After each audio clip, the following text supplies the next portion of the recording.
Selamat pagi Bapak Ibu dan Saudara-saudari Sidang Jemaat Gereja Baptis Indonesia Kayen. Salam sehat, salam semangat, salam sukacita, damai sejahtera Allah menyertai Bapak Ibu dan Saudara semua. Tidak terasa kita bisa melewati minggu ini, dan hari ini adalah penghujung dari minggu. Hari Sabtu kita bersyukur kepada Tuhan atas berkat pertolongan dan anugerah Tuhan. Kita bisa melewati minggu ini dengan penuh sukacita. Kita berdoa dan beryakin dan beriman minggu depan kita akan mendapatkan kehidupan yang lebih baik daripada minggu yang lalu. Sebelum kita mendengarkan firman Tuhan bersama-sama pagi hari ini, mari kita berdoa terlebih dahulu. Mari kita berdoa. Bapa kami di dalam surga, Tuhan kami Yesus Kristus, terima kasih Tuhan untuk berkat Tuhan yang Tuhan berikan kepada kami. Hari ini Tuhan kami bersyukur atas anugerah Tuhan. Kami dapat mengikuti doa pagi bersama-sama, dan kami ingin mendengarkan kebenaran firman Tuhan.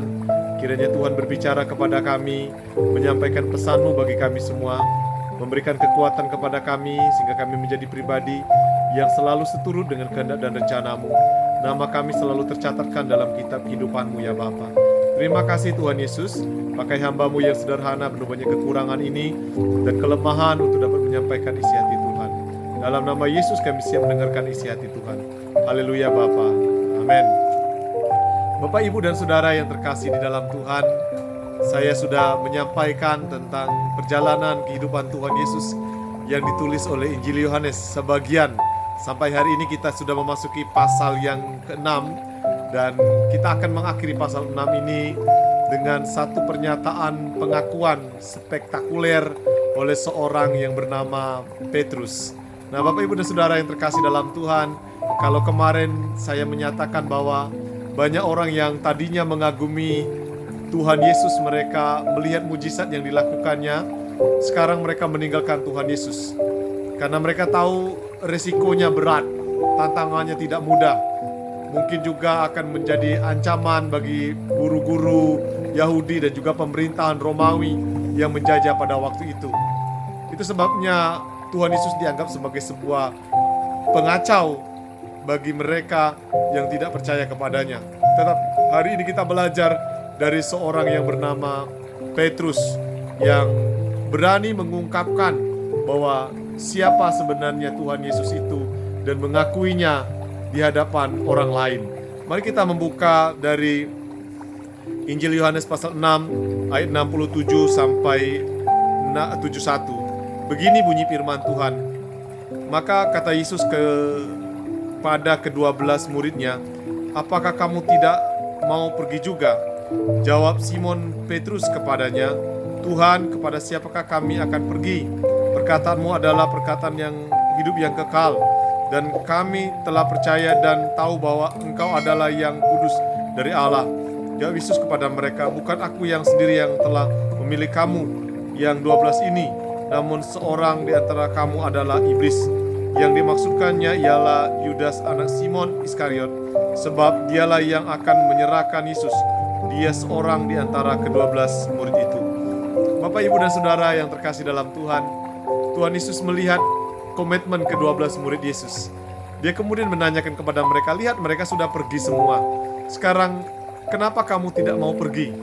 Kemudian Petrus dengan tegas dan berani berkata bahwa kemana kami harus pergi? Dia berkata karena dia percaya dia sudah mengikut kepada tempat sesuatu yang benar. Dia sudah menemukan tambatan hati yang paling tepat. Apa yang diajarkannya sungguh bukan hanya sekedar kuasa, tetapi kehidupannya telah membuktikan bahwa dia adalah yang dinantikan oleh mereka selama ini, yang telah dinubuatkan oleh para nabi, yang telah diutus oleh Tuhan. Itu sebabnya tidak ragu Petrus mengungkapkan itu kepada Tuhan Yesus. Sampai dia berkata, "Tuhan, siapakah kami pergi? Perkataan-Mu adalah perkataan hidup yang kekal." Dia berkata perkataan Tuhan adalah perkataan hidup yang kekal. Dia meyakini bahwa Tuhan adalah kekal. Tidak mudah ketika dia mengakui Yesus sebagai Tuhan.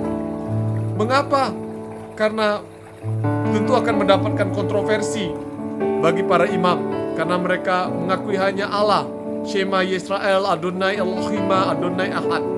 Mereka hanya mengakui hanya satu Tuhan. Tiba-tiba Petrus mengakui dia adalah Tuhan. Sebuah pengakuan yang tidak mudah diungkapkan oleh Petrus. Petrus tahu resikonya. Dia mungkin akan dikucilkan, mungkin akan diincar oleh banyak orang. Tetapi dia tahu apa yang diungkapkannya itu sebuah kebenaran, sebuah fakta, kenyataan yang harus diungkapkan. Nah, kemudian Tuhan Yesus mengingatkan kepada mereka akan ada yang mengkhianatinya. Nah, apa yang menjadi berkat bagi kita semua untuk kita renungkan untuk pagi ini? Nah, Bapak, Ibu, dan Saudara, mari kita mengakui Yesus sebagai Tuhan dan Juru Selamat kita.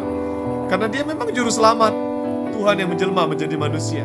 Itu sebabnya Bapak, Ibu, dan Saudara, hari ini percayakan hidupmu kepadanya.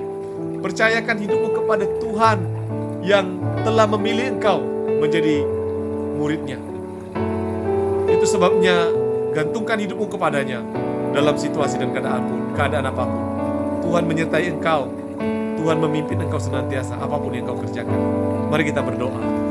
Bapa kami di dalam surga, Tuhan Yesus Kristus, terima kasih untuk berkat Tuhan yang kami dapat hari ini. Bagaimana Petrus berani mengakui bahwa engkau adalah Tuhan, perkataanmu adalah hidup. Izinkanlah kami juga mengatakan itu kepada hidup kami, bahwa engkau adalah Juru Selamat kami, pegangan hidup kami satu-satunya. Kami tidak bisa hidup tanpamu Tuhan. Pimpinlah kami sepanjang hari ini. Pimpinlah kami sepanjang kehidupan ini Bapa. Terima kasih Tuhan Yesus, dalam nama Yesus, biarlah Tuhan itu selalu hidup dalam hati dan pikiran kami. Haleluya Bapa. Amin. Selamat pagi semuanya. Tuhan Yesus memberkati.